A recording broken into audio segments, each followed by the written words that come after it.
Bonjour à tous et à toutes, bienvenue sur la chaîne de Arcane. Aujourd'hui, Arcane Invest d'ailleurs. Faites attention parce que c'est la première vidéo. J'ai aussi une chaîne Arcane Trading qui fait de l'investissement court terme plutôt. C'est là où je me rémunère. Mais celle-ci, c'est plutôt pour mon investissement, pour savoir un peu quelles sont les actions, les meilleures opportunités qu'on peut trouver. Personnellement, j'ai trouvé l'action Zalando qui était très intéressante parce qu'elle a publié ses résultats le 13 mars dernier et qu'elle a bondi de plus de 20%. Est-ce que c'est une opportunité sur l'année 2026 ou sur les prochaines années? Quel est le business de Zalando? C'est quelque chose qui m'intriguait et c'est pour ça qu'on va faire des vidéos comme ceci où on va rentrer dans le détail de l'entreprise. Il y a une petite présentation, il y aura une analyse un peu fondamentale de comment j'ai compris le business, quel est mon avis là-dessus et surtout analyse technique où là je suis un peu spécialisé là-dedans, vu que je fais ça toute la journée, et ça me permet de définir des zones d'achat bien plus intéressantes que d'autres. On va voir si Zalando actuellement est un pétard mouillé, parce que elle a bondi de 20 ou 30%, mais là il n'y a pas de relais qui se crée. Pourtant, on est une dizaine de jours après la publication, et pour l'instant, il n'y a pas de relais haussier. On va voir si c'était vraiment une bonne nouvelle, si la suite, la croissance espérée de Zalando est si intéressante que ça. Donc on va rentrer dans le détail. Le cours actuel, au final, il est plutôt autour des 22-23 actuellement, donc il est plus forcément autour des 24. On est à moins 77 de l'ATH, mais vous allez voir que l'ATH est clairement trompeur, et c'est ce qu'on va voir ici dans cette vidéo. Il y a 62 millions actifs. Bref, on va faire une petite... on va rentrer dans le détail de l'entreprise. Donc en fait, c'est vraiment l'infrastructure de la mode européenne. C'est très implanté en Europe. Ça commence sur certains services et segments d'activité à se déplacer aux US. Et c'est ça qui va leur ramener potentiellement un peu plus de marge et un peu plus de business. On va le voir juste après. Ça a été fondé en 2008 à Berlin. Zalando est une des plus grandes plateformes de mode en ligne d'Europe. Et elle connecte 62 millions de clients avec 7000 marques partenaires sur 25 marchés européens. Donc c'est pas n'importe qui, c'est pas seulement un distributeur, c'est aussi une couche d'infrastructure, ils ont beaucoup d'entrepôts, c'est vraiment un système logistique, et d'ailleurs il y a un des segments d'activité qui permet à d'autres entreprises d'utiliser leur système logistique, puisqu'il y a plus de 12 centres de distribution, 20 centres de retour, et c'est ce qui fait au final une logistique intéressante et importante en Europe, et ce qui peut leur donner des ouvertures sur d'autres business et d'autres façons de se rémunérer. Donc ça c'est très intéressant. On va voir qu'elle a 6 milliards de market cap, on est à 62 millions de clients actifs parce qu'il y a eu l'acquisition de About You qu'on verra juste après, qui est juste ici, qui leur a ramené 12 millions de clients. On a du B2C directement, donc c'est directement avec les clients, et on a du B2B avec les entreprises qui au final on va voir la diversification de leur segment d'activité, mais on va voir que c'est plutôt quand même tourné B2C pour l'instant, mais à l'avenir, l'intérêt est de développer le B2B comme vous pouvez le voir ici, puisqu'on a des marges plus intéressantes. Alors pourquoi du coup on a eu une hausse sur le cours la semaine dernière, en tout cas le 13 mars, directement un pourcentage de plus 20, plus 30% sur les cours, c'est parce qu'on a eu en fait les rapports et les résultats annuels qui ont été très intéressants, puisqu'on a eu une croissance de plus de 14%, plus de 16% sur le chiffre d'affaires, et on va aller directement sur ce qu'on a retenu. Donc les solides performances de Zalando en fin d'année est une feuille de route plus précise pour 2026-2028. Ils ont restauré la confiance des investisseurs, précédemment ébranlés par les inquiétudes concernant l'expansion du e-commerce de TikTok. On peut voir qu'il y a eu un fossé, et je vais le mettre en daily par exemple pour bien voir. Ici on peut voir que début février, on a eu une correction assez importante ici, que je ne trouvais pas justifiée, parce que je surveillais un peu le titre, et on peut voir que c'est quand même une baisse assez importante sur une journée de presque 14%, parce que il y avait une investigation qui montrait que le e-commerce de TikTok pourrait mettre en péril des business comme Zalando. C'est que Zalando, c'est pas que de la vente de vêtements, c'est aussi tout un aspect au niveau de l'infrastructure, et il y a d'autres segments de rémunération qu'on va voir par la suite. Donc l'exercice de 2025 s'est achevé dans le haut de la fourchette des prévisions, et l'intégration de About You progresse plus rapidement que prévu. On va voir par la suite qu'est-ce que ça comprend About You, et on va voir que l'acquisition qui a été faite en fin juillet 2025 n'était pas forcément bien perçue par les investisseurs, et qui au final maintenant, entre guillemets, on va voir les fruits que ça va rapporter entre guillemets à Zalando, puisque on a quand même deux segments à travers About You qui peuvent être intéressants pour la croissance de l'entreprise. Donc on a un objectif de 100 millions d'euros de synergie étant désormais attendu pour 2028, soit un an plus tôt que prévu. De plus, la traction accrue du B2B, les gains d'efficacité tirés par l'IA et un nouveau programme de rachat d'actions de 300 millions d'euros renforcent l'attractivité du titre. On va voir que le free cash flow généré par Zalando est assez intéressant, et donc s'il y a du rachat d'actions qui est anticipé, ça peut amener une progression du cours.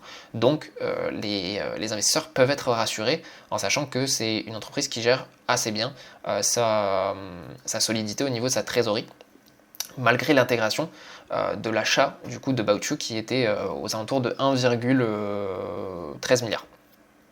Donc on a eu un volume d'affaires sur l'exercice 2025 qui a atteint 17,56 milliards d'euros, en hausse de 14,7 milliards sur un an.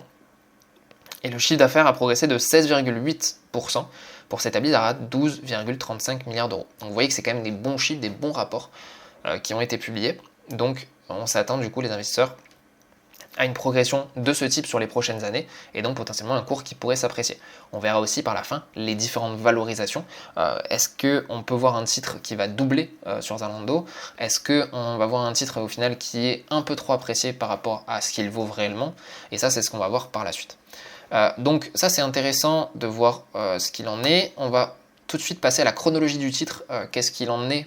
Pourquoi, par exemple, on a eu un ATH à 91? Vous allez voir en mensuel ici, 91 € le titre, ce qui est complètement délirant, comme vous pouvez le voir ici. Ne vous attendez pas à revenir sur ce type de prix, en tout cas pas d'ici les 5 prochaines années à mon avis, et je pense que je prends pas trop de risques à me positionner là-dessus.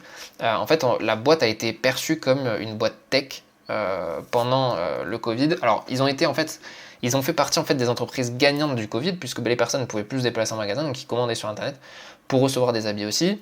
On va voir par la suite que, je vais vous montrer directement le rapport, on a aussi l'interprétation qui a été en fait au final avec un PER forward de 35 assimilé à une tech compagnie de croissance pure. Le narratif plateforme de données mode est à son apogée, et donc en fait je pense qu'il y a une surappréciation du titre à travers les investisseurs qui ont spéculé sur le fait que ça pouvait être un Amazon bis ou même autre chose, ce qui n'est pas du tout le cas, enfin ce qui n'était pas du tout le cas et ce qui n'est pas actuellement le cas. Et au final, il s'est fait rattraper, mais très rapidement, parce que avoir un PER de ce type-là n'est pas raisonnable, et donc forcément, je plains ceux qui ont investi autour des 100 €. Donc l'inflation, forcément, a fait mal, parce qu'avec la guerre en Ukraine en 2022, le titre a pris un coup, en sachant que ça n'était plus aussi représentée comme une boîte tech, donc elle était complètement survalorisée, et donc on peut voir qu'au final on a eu une redescente aussi vite que la montée, donc ça c'était important. Du coup, forcément, les différents conflits ont fait que ça a affecté le cours. On a eu aussi l'acquisition de Baochu qui était plutôt en juillet 2025, donc au final, c'était quand même dans le cours. Mais voilà, on est loin des 100 € l'action, on est plutôt entre 20 et 40 € l'action. Comme on l'a évoqué juste avant, il y a aussi l'analyse de début février qui a en fait affecté le cours à travers le fait que TikTok Shop était bien plus important au niveau des ventes en ligne de vêtements, etc. que Zalando, alors que c'est pas forcément le cas, et en tout cas, c'est pas forcément ce que fait. Zalando ne fait pas que ça. Et donc en fait, ça a été pricé en moins 15% sur une journée, alors que c'était pas forcément justifié. Au final, techniquement parlant, on y reviendra, mais ça prend juste les liquidités et ça revient sur un support mensuel qui a réagi un nombre de fois incalculable. 1, 2, 3, 4, 5, 6. Donc voilà, c'était une zone en fait plutôt d'achat. Est-ce que les prix ont été manipulés? Ça c'est autre chose. Mais dans l'idée, on est revenu sur cette zone-là juste avant les rapports annuels, ce qui au final amène les investisseurs à potentiellement acheter de manière plus sereine, et c'est pour ça qu'on a eu le 12 mars, donc le 12-13 mars, on a eu 12% de croissance, parce qu'on a eu le buyback des 300 millions, on a eu aussi le fait que Scale et tout ce qui est intégré à travers About You amène de la croissance et amène des revenus à plus 17%, ce qui n'est pas anodin. Donc ensuite on va passer à la suite qui est les différents segments d'activité. Donc les différents segments d'activité, on a déjà évoqué le fait qu'il y avait du B2C et du B2B, et dans le B2C c'est quand même 91 voire 92% du revenu actuel de Zalando. Donc vous pouvez voir que la diversification n'est pas forcément en tout cas importante, et donc c'est un axe d'amélioration de Zalando, et c'est potentiellement un axe qui peut perturber la croissance à court terme, sur le fait qu'on va voir que tout ce qui est en B2B et qui est intéressant et qui est pricé comme avoir une croissance hyper importante et qui peut tirer l'entreprise vers le haut, ça représente très peu au final de l'entreprise actuellement. Comme vous pouvez voir, donc Zalando et About You, c'est les applications avec les différents clients, donc 50 millions de clients pour Zalando et l'acquisition de About You en juillet 2025 avec 12 millions de clients, on va rentrer dans le détail après. Donc ça rapporte 62 millions de clients. Ce qui est bien, c'est que ça fait de la data, et la data c'est de plus en plus important à travers le fait que chaque clic sur l'application, chaque référence des clients, etc., ça peut être utilisé pour de la publicité, ça peut être utilisé pour les marques, comment référencer mieux leurs produits, comment mieux les présenter, quel produit est le plus intéressant.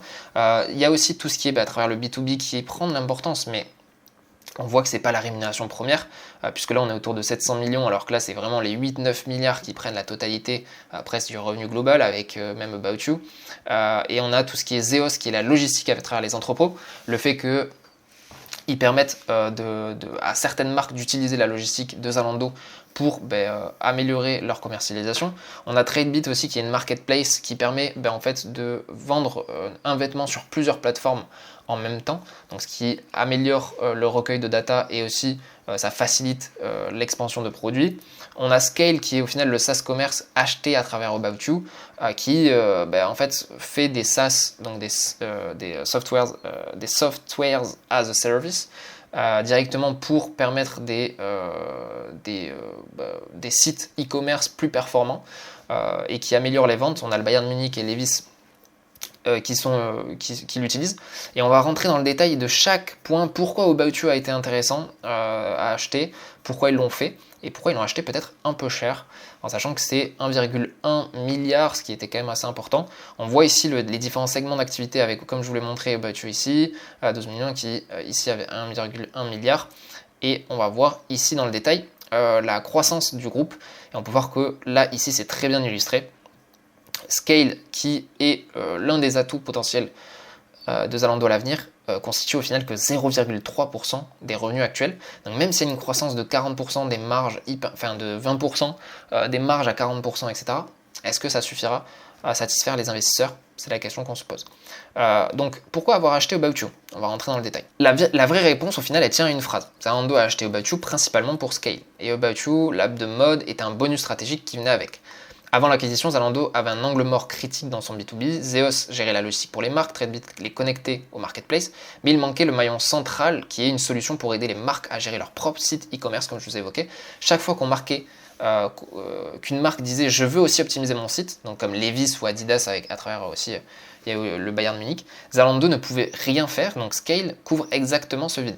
Donc sur le B2C, l'argument est du pur volume et de la complémentarité. Zalando s'adresse aux clients qui cherchent une marque précise, c'est une logique de recherche. À travers About You, s'adresse aux clients qui cherchent de l'inspiration, nanana. Et on peut voir que ça amène en fait un pourcentage de marché plus intéressant aussi. Donc on passe directement sur Scale parce que c'est le plus important, donc c'est le vrai trésor de l'acquisition qui permet au final d'amener sur aussi des entreprises et potentiellement s'étendre aux US, comme à travers Levi's qui est aux États-Unis, donc le Canada. Pour l'instant, Zalando est vraiment situé à proprement parler, que ce soit pour le B2B et le B2C, plutôt en Europe, et donc ça peut aussi amener des choses intéressantes en sachant qu'ils ont déjà travaillé avec Manchester United qui ont rapporté plus de 15 ou 16% grâce au nouveau site e-commerce. Voilà, l'expansion aux États-Unis peut être intéressant. Actuellement, voilà, c'est surtout une grande marge par rapport à Scale, et donc ça peut créer des revenus qui sont récurrents, prévisibles, avec des coûts marginaux quasi nuls une fois que la plateforme est développée. Et c'est exactement le profil qui manque au reste de Zalando. Donc, pourquoi le remplacement total est une illusion? Donc ça, c'est par rapport à potentiellement l'IA. Est-ce que l'IA peut disrupter le produit qui est Scale, qui est au final une création de site e-commerce, etc. C'est pas que un site e-commerce aussi. Donc le site, le design, les pages produits, c'est effectivement là où l'IA générative est déjà compétente, et c'est la couche la moins défendable à long terme. Mais par contre, Scale, c'est pas qu'un constructeur de site web. C'est un système opérationnel distribué. Ce que Scale fait réellement pour un client comme Levi's, c'est gérer en temps réel les stocks dans 50 pays, appliquer les règles de TVA différents selon les pays d'achat, synchroniser avec les systèmes SAP Legacy de l'entreprise, garantir nanana. Donc en fait, ils font beaucoup de choses avec les différentes juridictions. Est-ce que l'IA pourra disrupter ce système-là? En tout cas, c'est pas ce qu'on a comme avis. Je trouve que dans tous les cas, c'est plutôt 50-50 parce qu'on ne sait pas ce que l'IA sera capable de faire plus tard. En tout cas, il n'y a pas de solution actuellement à ces problèmes-là. Mais est-ce qu'il y en aura dans les 5 prochaines années? moi j'avoue que je suis un peu dubitatif parce que je vois pas pourquoi on a réussi à progresser autant sur l'IA en moins de 2 ans avec les différents produits qu'on peut avoir maintenant, et pourquoi ça serait pas le cas dans 5 ans, en sachant que la croissance actuelle est certes importante sur Scale, mais c'est loin d'être le revenu principal de Zalando, et donc est-ce qu'on doit s'appuyer sur ça pour définir la croissance de Zalando à travers Scale? Voilà, je suis un peu dubitatif. Est-ce qu'il y a d'autres informations que je voulais vous transmettre? Après, c'est vrai qu'il y a un point qui est important à travers Scale, c'est qu'ils peuvent se baser sur les datas de Zalando et de About You, du coup, qui sont des datas qui ne seront pas accessibles à travers n'importe quel outil d'IA, etc. Et donc, ça permet, à travers 62 millions de clients, d'améliorer finalement toute la proposition qui est faite par Scale. Et donc, il y a en fait une base de données qui est propre à Zalando et qui ne peut pas être copiée par une IA. Donc, il y a clairement un avantage concurrentiel qui est à travers ce système-là, puisque Zalando et About You sont dans le domaine de la mode, sont dans le domaine de la vente de vêtements, etc. Et donc, s'ils veulent, à travers des collaborations comme Adidas, comme Levi's, faire le même système et améliorer leur système de vente, ben, ils seront plus à même à proposer ce produit Scale, puisqu'ils ont 62 millions déjà de clients qui sont sur les différentes plateformes et qui amènent de la donnée pour améliorer les ventes, que n'importe quelle IA qu'on peut avoir ailleurs. Donc au final, il n'est pas réellement disruptif le scénario, mais voilà, moi je reste quand même dubitatif parce que comme je vous l'ai évoqué, ça reste 0,3% des revenus, et donc c'est loin d'être le plus intéressant. On a Zeos aussi qui est la logistique en tant que produit, donc c'est vraiment l'activité de Zalando où ils vendent l'infrastructure logistique à d'autres acteurs au final, d'autres entreprises, comme ils ont confié, à qui ils ont confié déjà. Voilà, Next a confié à Zeos le fulfillment de l'ensemble de son e-commerce continental européen et a enregistré une hausse de 33% de ses ventes internationales en ligne, tout en réduisant le coût de 6,5. Donc forcément, quand tu délègues certains points, tu as moins de coûts potentiellement si la logistique est déjà prête et déjà employée à travers une autre entreprise qui le fait déjà, donc à travers Zalando. Donc c'est exactement le même pitch que Amazon à travers AWS. Donc tu ne construis pas ta propre infrastructure cloud logistique, tu utilises la nôtre. Donc ça c'est très intéressant et on peut voir qu'il y a quand même une croissance assez importante sur Zeos qui peuvent être au final du coup l'infrastructure logistique en Europe pour pas mal d'entreprises. On a Tradebit donc, que j'ai évoqué, c'est un peu la branche la moins connue, mais une qui est assez intéressante parce que ça permet à des marques comme Amazon, ASOS et des dizaines d'autres marketplaces européennes de gérer tout à travers une seule interface. Et donc imaginons sans Tradebit, en fait chaque marque devrait intégrer manuellement ses stocks, ses prix, ses catalogues sur chaque plateforme séparément. Donc là ça permet vraiment d'automatiser tout ça à travers pour de 1200 marchands. Donc c'est assez intéressant. Donc on a fini sur la différence, toute l'explication de ce que ça représente. Mais comme on peut le voir, voilà, ce qui est intéressant sur le B2B, au final, ça représente quand même très peu. Ça représente même pas 10% des revenus de Zalando. Donc sur Zalando, ok, l'IA peut être intéressant pour réduire les coûts, mais ça n'empêche que tout ce qui est les retours de vêtements, les marges qui sont par rapport à la vente de vêtements, vu qu'ils distribuent, mais c'est les marques qui décident du prix, etc., ils n'ont pas de pricing power très important. Et donc c'est quelque chose qui est un peu compliqué comparé au B2B où là ils peuvent à travers la logistique, à travers le scale, à travers Tradebit mettre le prix qu'ils souhaitent et l'augmenter en fonction des demandes de chacun et faire de l'upsell. Donc au niveau des valorisations, moi j'ai regardé par rapport à des valorisations qui pourraient être utilisées en fonction des scénarios haussiers, des scénarios centrales, des scénarios plutôt baissiers. Donc on va avoir le scénario baissier avec la rumeur qu'on a eue sur TikTok Shop, etc. Où en fait au final, même Zalando et le B2C n'a pas réellement de croissance à cause du contexte géopolitique, l'inflation, potentiellement une récession, donc qui diminue le pouvoir d'achat, diminue le fait que les gens ne veulent pas forcément, c'est pas leur priorité d'acheter des vêtements.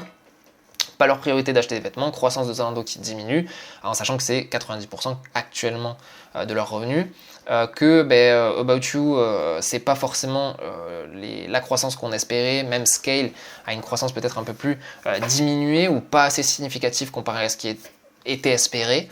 Donc ça c'est un peu le bear case, on pourrait s'attendre à 14 ou 22 euros au niveau du cours, ce qui correspondrait à potentiellement moins 50, moins 10% du cours actuel. Ensuite, on a le scénario central avec une croissance au final de 5 à 6%, avec une légère synergie qui se crée avec About You, puisque c'est les premières années où on resterait en fait au final sur une valorisation assez intéressante, parce que comme l'évoque levé sur FCF, donc on paye là actuellement la capitalisation boursière 8,6 fois les free cash flow. Comme je vous ai évoqué avant, les free cash flow sont à 700 millions par an, donc on peut voir que la capitalisation boursière est à 6 milliards comme vous pouvez le voir juste ici, et donc on a ici une valorisation qui est à 8,6 fois, donc ce qui est assez faible, ce qui est assez intéressante. On a un PEG ici à 0,75, donc en gros c'est celle que Warren Buffett pourrait utiliser, donc levé sur FCF, et donc en gros tu payes 6 fois la capitalisation pour une machine qui génère 700 millions de cash flow, de free cash flow. Et à travers Peter Lynch, on a un signal intéressant ici avec un PER de 28,5, une croissance des BNA projetée autour de 35%, ce qui donne un PEG de 0,75 en dessous de 1, donc considérer l'action potentiellement sous-valorisée par rapport à sa trajectoire de croissance. Moi personnellement, je vous avoue que aller chercher un bull case, ça serait que About You et Zalando aient une croissance qui soit autour de 5-6%, voire peut-être un peu plus sur tout ce qui est B2C, mais que le B2B explose avec Scale qui a des marges très importantes. Donc si eux, ils ont une croissance importante aussi et que ça commence à se développer et pas rester à 0,3% du revenu global, ça pourrait amener le B2B avec Zeos et le fait que, un peu comme Amazon, ça soit vraiment l'infrastructure logistique qui permette à d'autres entreprises d'évoluer.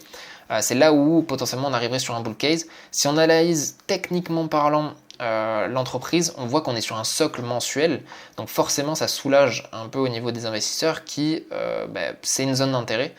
C'est une zone d'intérêt, on vient vous prendre en weekly toutes les liquidités qu'on avait laissées là, avec toutes les différentes phases d'achat ici. On l'a prise, on a un élan haussier, on n'est pas censé le récupérer. Si on récupère ici, c'est-à-dire que le rapport annuel n'était pas forcément bien pricé, que du coup il y a des investisseurs qui ne perçoivent pas forcément la croissance autant que lors du rapport, que potentiellement le contexte géopolitique ne s'améliore pas et donc on casse ce support-là à la baisse et donc on n'arrive pas à reprendre un flux acheteur. Là après, le premier objectif qui devrait arriver c'est plutôt 29-30 où potentiellement il faudrait prendre des profits pour ceux qui sont dedans. Et ensuite, on peut laisser courir jusqu'à 35, 40 grand maximum, mais aller chercher du 50, etc. Pour l'instant, en tout cas, en fonction du contexte, il faudrait vraiment que ça soit un contexte très favorable pour aller chercher du 40, 50, ce qui correspondrait à un PER bien plus important que celui qu'on a actuellement. Donc, il faut faire attention sur ça. Il faut faire attention et voir si le flux est repris, comme vous pouvez le voir ici. C'est quelque chose qu'on peut regarder ici en daily. On peut voir que la hausse ici, si elle est reprise à la baisse, ça peut être compliqué par la suite pour continuer.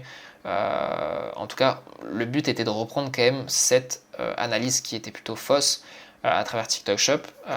Et donc le but c'était vraiment de reprendre ça et de passer au-dessus de manière durable, ce qui n'est pas forcément le cas actuellement, donc il faut rester attentif. Est-ce que c'est une entreprise qui est intéressante à garder sur 10 ans, parce que c'est un peu ça l'intérêt de l'investissement. On n'est pas, la plupart des gens ne sont pas traders. Moi je peux me permettre d'aller sur des unités de temps un peu plus courtes pour voir si c'est plus intéressant et on a des meilleurs prix d'achat. En tout cas, est-ce qu'on garderait cette entreprise sur 10 ans ? Pas forcément, surtout au vu du contexte économique, c'est quand même une entreprise qui peut être affectée très fortement en cas d'inflation, en cas de récession, puisque on voit que 90% dépend au final des clients qui achètent, et si les clients, c'est pas quelque chose de vital pour eux d'acheter des vêtements, ils vont pas en acheter, et donc ils vont perdre tout revenu. Donc il faut vraiment se démocratiser sur l'aspect B2B, développer leur croissance sur l'aspect B2B, et là on pourrait espérer potentiellement dans les 10 prochaines années un socle des 40 ou 50 plus facilement.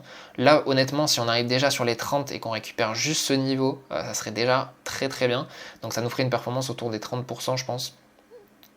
Ouais, 30%, en sachant que là on peut optimiser sur un trade comme ça, avec un investissement, imaginons on met un stop loss ici, on arrive sur 30 et on met ASL sous les plus bas ici, donc on est sur un ratio de 2, donc c'est pas non plus terrible, mais on va venir chercher ici à minima ou à les 30 ici, ça peut être intéressant. En tout cas en investissement je ne mettrai pas non plus la maison dessus, mais mettre une petite bille ça peut être intéressant en sachant que c'est quand même une boîte en Europe qui a envie de se démocratiser, qui ne marche enfin, qui a envie de se développer aussi et qui ne fonctionne plus que à travers la vente, à travers des clients, qui souhaitent améliorer cette transition-là. Est-ce que c'est pricé dans le prix? Moi personnellement je trouve, c'est quand même une entreprise qui dégage de la trésorerie. Donc ça peut être intéressant, c'est pas la priorité actuellement autour des entreprises je trouve. Donc pour moi ça serait un non au niveau d'un investissement sur 10 ans, mais ça serait un oui à court terme pour jouer la reprise sur zone mensuelle. Voilà. Est-ce que vous l'achèterez dans votre cas? Ça c'est un point qui est important. Est-ce que vous, ça serait un point sur lequel vous aviez des inquiétudes, quelque chose sur lequel vous poserez comme question? N'hésitez pas à me le dire en commentaire, c'est tout le temps intéressant de voir un peu le point de vue de chacun. Mais je pense qu'on a fait une petite analyse approfondie qui est très intéressante sur Zalando. Moi, ça m'a permis de comprendre un peu mieux le business que proposait Zalando. Et j'espère à l'avenir avoir d'autres entreprises qui pourraient me permettre d'avoir des opportunités sur 10 ans, pas comme Zalando potentiellement, qui ne coche pas tous les points pour conserver ce titre sur plusieurs années.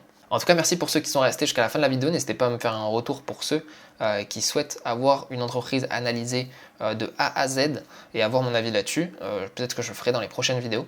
En tout cas, c'est très intéressant de faire ces petites analyses-là. Peut-être qu'on le décomposera sur plusieurs actions. Ça permettra de voir plusieurs actions en une seule vidéo.